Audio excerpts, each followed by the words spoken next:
Bom dia, eu sou o professor Rafael Novak e hoje a gente vai iniciar o capítulo 11 do curso de Física 3, que trata de corrente alternada e circuitos de corrente alternada. Nos últimos capítulos do curso foram introduzidos os fenômenos de indução eletromagnética, através dos quais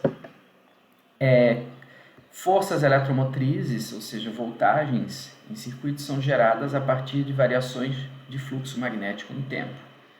Isso foi tópico do capítulo 8, do capítulo 9, e o capítulo 10 tratou dos fenômenos de indução em dispositivos como bobinas.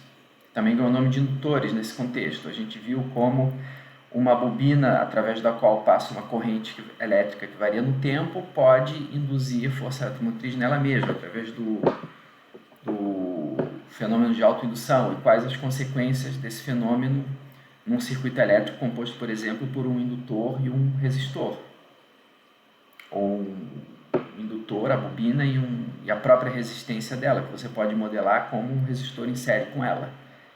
A gente viu que a corrente nesse circuito tem um comportamento semelhante à da voltagem no capacitor num circuito RC. Só que esse seria o circuito RL, no qual a corrente que passa pelo indutor tem um certo tempinho até ela chegar ao valor máximo dela. Segue uma exponencial da mesma forma que a voltagem do capacitor. Quando você abre o circuito, ou seja, você desliga a tua bateria, a tua fonte de força eletromotriz do teu indutor, ou seja, da tua bobina, a corrente vai levar um certo tempinho para chegar a zero. Isso por quê? Porque o fenômeno de indução eletromagnética ocorre na própria bobina. Ela induz efeitos nela mesma. Esse é o fenômeno de autoindutância.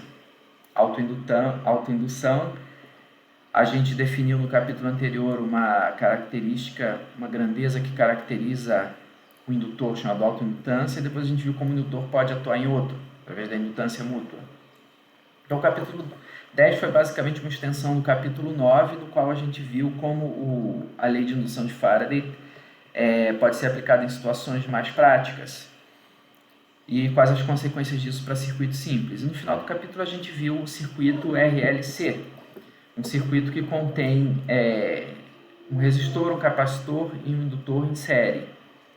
Como um circuito desse tipo é análogo ao oscilador amortecido da mecânica, que foi visto em Física 2, como um circuito desse tipo, o indutor, ou seja, a bobina faz o papel de massa, como o capacitor faz o papel da mola, como o resistor faz o papel do amortecimento, da força dissipativa, que tira a energia do teu oscilador. E como um circuito desse, portanto, se você inicia a tua análise com o capacitor carregado, como essa carga vai se movimentar de maneira oscilatória através dos componentes desse circuito, mas com amplitude decrescente, ou seja, vai ter um comportamento totalmente análogo ao comportamento de um oscilador mecânico amortecido. Só que nesse caso, quem está se movendo são as cargas elétricas. E não é um corpo, né, uma massa na ponta de uma mola, mas o comportamento, a matemática é idêntica quando você faz as analogias corretas, indutor com massa, capacitor com mola, resistor com força dissipativa, com arrasto ou atrito. Só que faltou uma análise, que vai ser o tema agora desse nosso capítulo. Faltou analisar a situação em que você tem uma fonte de corrente alternada ligada a um circuito RLC em série.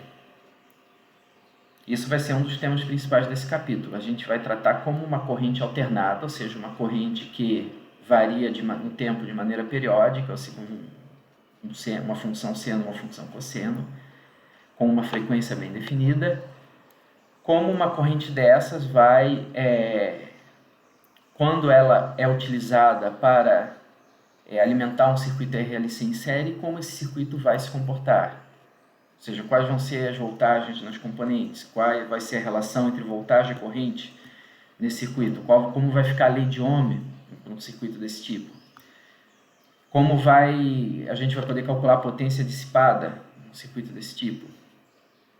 Essa vai ser a temática principal desse capítulo. Tá? E, obviamente, as aplicações são muitas e variadas. corrente elétrica que chega nas nossas residências, fornecida pela Celesc ou por outras empresas de distribuição de energia, é corrente alternada.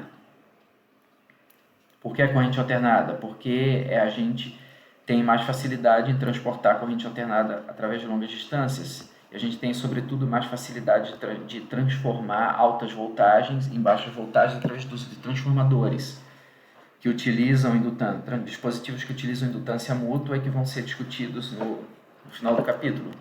Você utiliza para exatamente reduzir voltagem. Você transmite milhares e milhares de volts entre a usina e a subestação. A subestação reduz um pouco e transmite alguns milhares de volts para o transformador que está no poste da sua rua, que reduz mais ainda para os 220 volts que chegam na sua residência. Aqui em Santa Catarina, 220.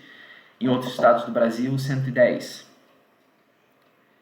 Por que a usina hidrelétrica ou a termoelétrica ou a usina geradora de eletricidade vai transmitir alta voltagem? Porque as perdas resistivas na linha de transmissão são menores para alta voltagem. Alta voltagem implica baixa corrente para a mesma potência.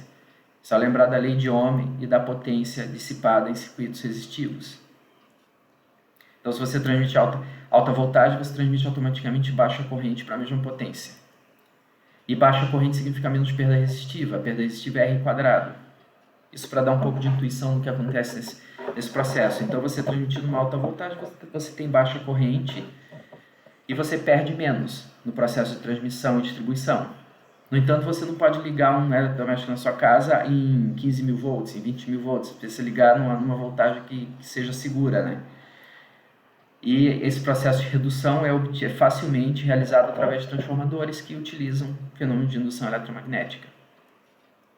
Então, essa é a principal motivação, digamos, para se conhecer circuitos de corrente alternada.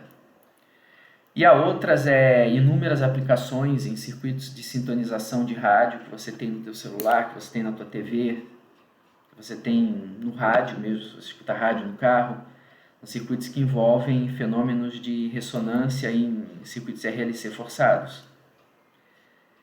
Há uma série de aplicações importantes que vão ser vistas e discutidas nesse capítulo. Ok?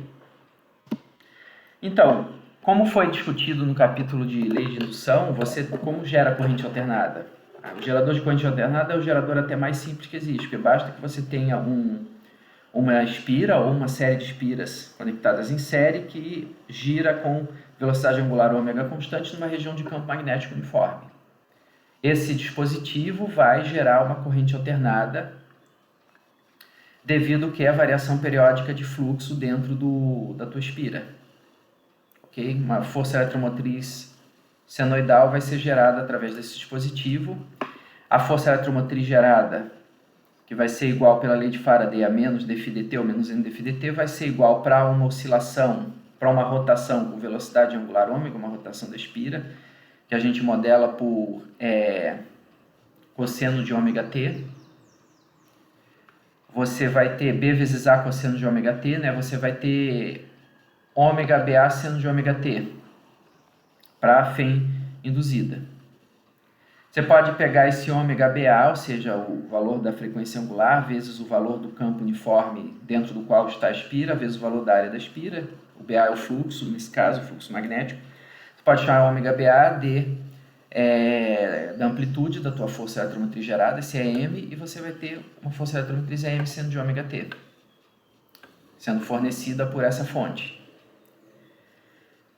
Então, a corrente alternada associada a esse gerador vai ser o quê? Você pode, em linhas gerais, dizer que você vai ter associado a essa força eletromotriz um I de T igual a uma amplitudezão seno de ômega T menos φ, onde a gente vai introduzir uma constante de fase, φ.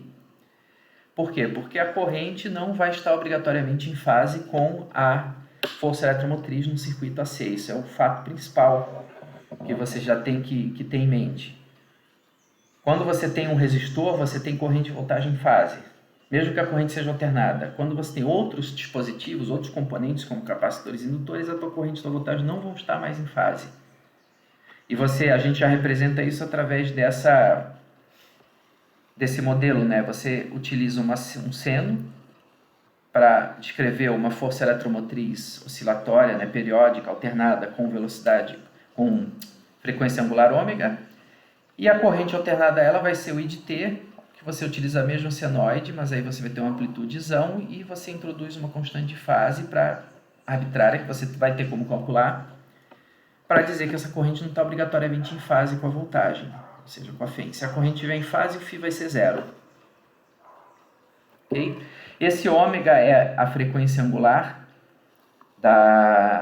de rotação da tua espira dentro do teu gerador, e ele vai corresponder à frequência da tua voltagem na tomada, por exemplo. Então, o ômega em frequência angular vai ser 377 radianos por segundo aqui no Brasil, ou convertendo para hertz, dividindo por 2π para converter para hertz, para segunda menos 1 vai dar 60 hertz. Na Europa, 50 hertz. Não sei outros países do mundo que usem 50 hertz. Brasil, Estados Unidos, as Américas em geral são 60 hertz. Então é assim que se gera a corrente alternada.